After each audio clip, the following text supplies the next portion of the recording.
we go again? Oh, no, not again. You've seen it before, haven't you? Dom, how long have we been doing this? Once more unto the bridge, dear friends. Again and again and again until we're both dead.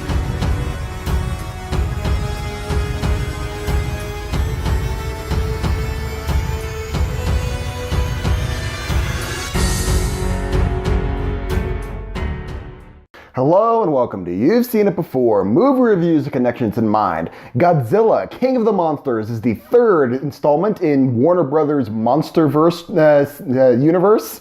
The first two being 2014's Godzilla and 2017's Kong Skull Island. And this is directed by Matthew Dougherty and stars, among others, Ken Watanabe, Charles Dance, Millie Bobby Brown, Bradley Whitford, and others. And this is picking up right around a couple years after the events of 2014's Godzilla. And it turns out there are way more Titans out there than just Godzilla. And they, unfortunately for humanity, a bunch of them are starting to wake up through unnatural means, and we end up as a species under threat from the likes of such titans as Mothra, Rodan, and especially King Ghidorah, and it is up to the humans along with Godzilla to defeat this threat. Now, this review will contain spoilers of Godzilla King of the Monsters as well as certain other films. There'll be a full list in the description below, but before I get into that, I will be doing my spoiler-free review of this movie, so just a heads up, there will be spoilers later on in the video. So first, my spoiler-free thoughts. What did I think of Godzilla King of the Monsters, and more importantly, is it worth seeing in the theaters? I will say, if you were a fan of the Godzilla franchise, or if you were a fan of movies with giant monsters beating the heck out of each other, and yeah, if you're a fan of these creatures, then this movie will not disappoint you in that regard. There are so many great monster battles in this film, and they're just as good as you would expect them to be, with matchups such as Godzilla versus King Ghidorah, Godzilla versus Rodan, Godzilla versus Mothra, Mothra versus Rodan. These are just some great monster battles, and some of the best in the franchise. And as with all the Godzilla movies, they do tend to update the look of Godzilla and the monsters as they progress throughout the years. You can see a definite evolution in the look of Godzilla from way back in 1954 with the original Godzilla, and then moving on into the 70s where he has kind of a kid-friendly sort of vibe. There's the 1997, 1998 Godzilla with Matthew Broderick. That was a completely different look and now has been completely disowned by most people in the franchise, though I have a soft spot in my heart for it. And then we have the new version of Godzilla, 2014's Godzilla, and he looks great. And along with that vein, the monsters that we've seen, like Rodan, like Mothra, like King Ghidorah, those updates looks fantastic. They look great. And seeing them bash into each other and fight one another is great. And I especially love the fact that how they updated King Ghidorah, and he still has his lightning breath to complement Godzilla's blue atomic fire breath. And that's just awesome.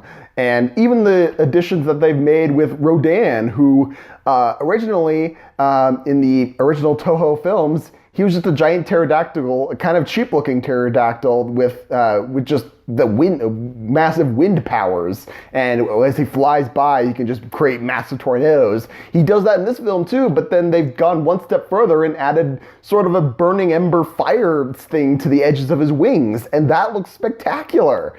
Especially Mothra, who in the original movies has his larval pupil and full metamorphosized moth form. In the original movies, the original 1970s era, 1980s era movies, Mothra looked, as a larval, he looked kind of stupid. But in this one, they made him look actually even threatening as a larval form, which is incredible. I thought that they did a great job with that. Unfortunately, all these great things get hampered by the fact that the people in this movie.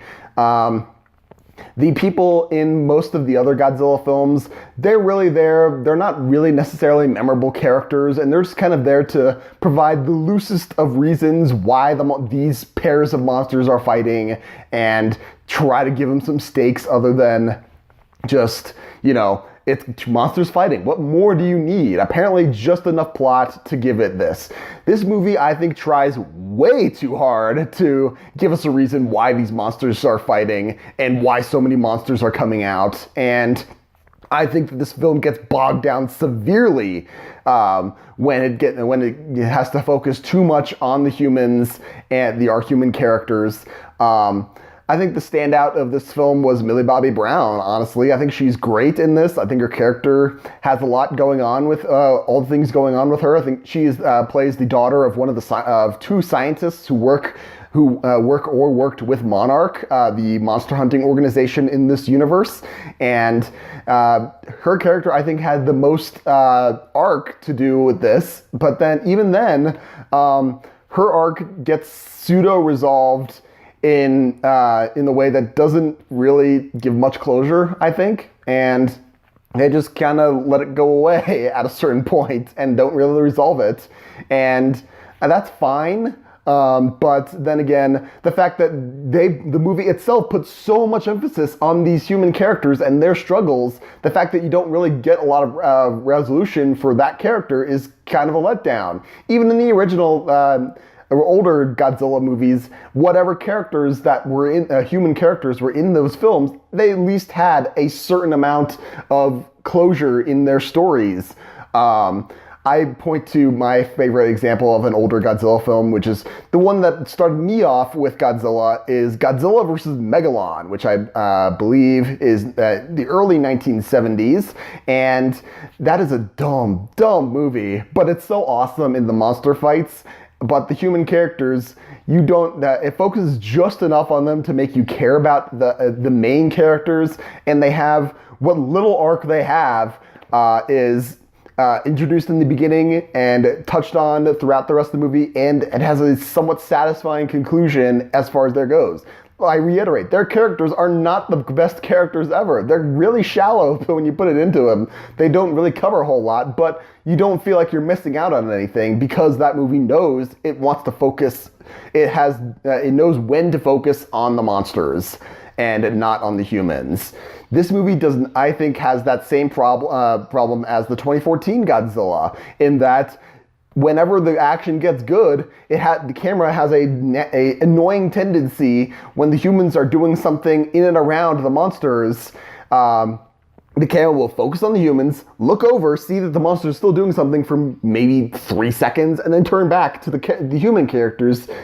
And then right in the middle of a heated monster battle, and me as the audience is just like, no, go back. I want to see what those fights are going on, please.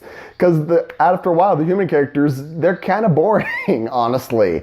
So that's my main point of negative with this film, is that, like the 2014 Godzilla film, the human characters are not that terribly interesting, and the movie is trying too hard to focus on them rather than the monsters. It did better in this movie than 2014's Godzilla, but it still has that, it still can't find that balance where we have to have human characters that are just interesting enough that we can tolerate them being here, because we know if you're a monster movie fan, you know that there has to be at least some human interaction with them, and there has to be at least a big enough reason to you to care about them, but not so big that when it comes back to cuts back to the monsters, you're like, yes, all right. And then when it cuts away from the monsters, it goes back to the humans, like, okay, I can at least follow along with them. These people, I just didn't care.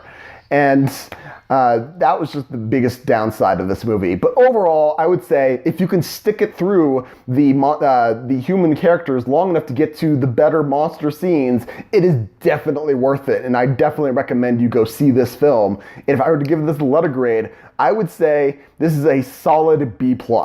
I would say the negatives with all the characters, with this, the human characters will drag the grade down, but overall, those monster battles are definitely worth it. So those are my spoiler-free thoughts on this, on the 2019's Godzilla King of the Monsters. Now, let me get into some spoilers analysis on certain things in the movie that seem familiar and where you may have seen them before. As I said, the plot of this Godzilla movie is very reminiscent of earlier Godzilla film, namely Godzilla vs. Monster Zero, in that film, the Godzilla and Rodan and King Ghidorah are controlled by an outside force.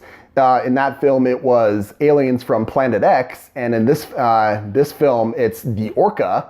But there's a similar circumstance where the humans or human-like aliens figure out how to control the monsters and use them to wreak havoc, and then part of the solution that the hero humans have to use is to figure out how to use those signals to their advantage and let the monsters fight amongst themselves so that hopefully Godzilla will triumph. And in fact, he did. And I love the fact that this film kept in the fact that Monster Zero is an alien. I love the fact that they just introduce that he's an alien and then just breeze right on past that without delving too deep into where he might be from. I love the fact that they knew enough not to go deep into that. So there's one point of comparison that you can say that this movie draws from. Another point of comparison that you can make is the fact that this film primarily revolves around the fact that Godzilla in this universe, it was a apex super predator from an earlier era, and now that he's returned, he is the super predator in these worlds. But now Ghidorah is a rival alpha super predator, an invasive species as they call him, and they're now competing alphas in this world, and the humans place their bets on Godzilla as because they believe he is benevolent towards humanity and that he will be a rightful alpha rather than Ghidorah, because Ghidorah is just he is essentially controlling the other titans in this world to wreak havoc all around the globe. I thought this was very similar in the way that it showed the dynamic between rival alphas to How to Train Your Dragon 2, where when one alpha is defeated, the remaining alpha then essentially gains mind control over all the other dragons and uses them to wreak havoc as part of a dragon army. And the solution is to introduce Toothless as a new alpha, and then he can essentially control the rest of the dragons and defeat the enemy at that point. So there's another point of comparison. And finally, the other comparison, a little bit more of a stretch, but I will say the reasoning behind the scientists releasing these monsters is that, as they say, the balance in nature has been broken, and it is the Titans with their radiation can rebalance the world because the radiation sparks new life. I don't know how that works. It just does, apparently. And that is why they're releasing these things, because they believe that without the Titans roaming the Earth, that humanity will, as a disease, will continue to wreak havoc and destroy the world, and nature's balance will continue to be disrupted. And it's only by releasing the monsters that the balance can be restored. Let's just set aside from the fact that this is the fifth movie, at least within the last couple of years, that has had the whole humanity is the problem shtick reasoning as the villain's main motivation for this. Venom being another one from recent days. I thought that this reminded me of a similar circumstance from Pirates of the Caribbean at World's End, in which the reasoning behind the pirates wanting to release Calypso into the world is because without her, once man tamed the seas, it opened the door for the likes of Beckett and the East India Company, and they're knocking the world out of balance, I guess, in their eyes. And then once Calypso is released, she essentially resets the balance at an even playing field in their eyes. And then they're able to use Calypso's powers and her influence more or less to their advantage and even the playing field. So a bit of a stretch in that comparison, but I thought it was a comparison to be made there nonetheless. So there you have it. Those are my main thoughts on Godzilla, King of the Monsters. What did you think of the movie? Did you like it? Did you not like it? What about any of the analysis that I did? Do you agree? Do you disagree? Did I miss anything? I may have missed something. I haven't seen all the movies. Let me know in the comments down below. Thank you so much for watching. I appreciate whatever audience I can get. Be sure to look for my next movie review, which will be for Dark Phoenix.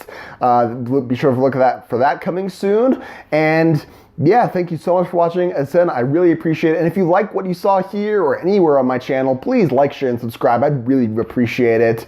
As I said, thank you so much for watching. But just remember, there is nothing new under the sun. And yes, you have seen it before.